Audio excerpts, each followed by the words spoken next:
I'm going out right now to look at a demo job, and it occurred to me that you guys can do the exact same thing. I have a crew that does nothing but knock shit down and haul it away time and time again. And so I want to walk you through the process on how to bid a job. And we're going to start with one of the simplest things to knock down and remove, and that's a garage. A garage is consistent from time to time, again, based on a few principles. We're going to go through that in this video, so by the time you're done with it, you'll be able to bid knocking down and demoing a garage right from the phone without ever visiting the site. Hopefully, this will help you guys out to gain some extra work. So the first thing you're going to want to know when bidding a garage is how big is it? You're going to ask the customer to give you the dimensions of the garage. You want to know exactly how many square feet that garage is, because that's how you're going to base your proposal. So you want to find out if it's a 1-car or 2-car garage, but you want to go deeper into it and know the exact dimensions so you can calculate your proposal, give it to the customer over the phone, and then go out to the site after the customer says, yeah, that price sounds good, or no, I don't want to bother with it. But you've now saved a step. You know whether the customer is interested or not, and then you go out to site and confirm the next set of conditions that will confirm whether you can do that proposal at that price.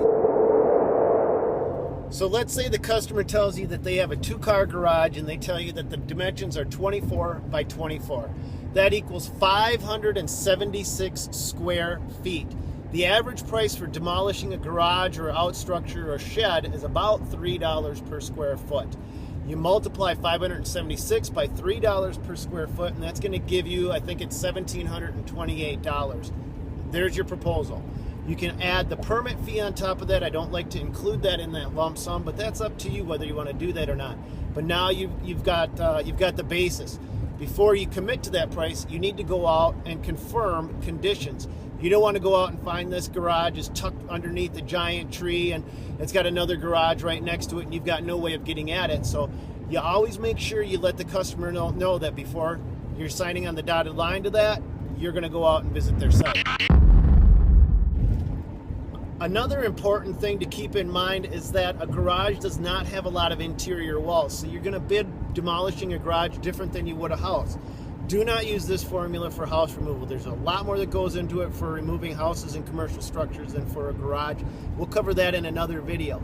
Another thing to remember is you always want to have the customer remove the electricity from the garage prior to your arrival. It's one less thing for you to deal with. You don't want to show up and find a power line attached to the garage, because that's going to stop your work dead in its tracks. Now, this proposal will work for almost any size structure. And when I say almost, I want to qualify that it works great for bigger structures, but when you get into smaller structures, you got to be a little bit more careful. So let's use an example where if you have a 12 by 12 garage, someone calls you up and wants you to remove, that's 144 square feet. Multiply that by 3, and that comes out to be like $432 or something like that.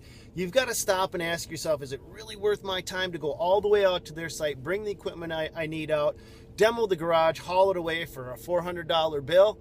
Maybe not. In that case, as the job shrinks, you may want to add a transportation fee or a mobilization fee to overcome the lack of basic square footage that's in the structure itself. So that's one thing to be careful of when you're using this formula. It works awesome as the garage gets bigger, but as it gets smaller, you may have to adjust it.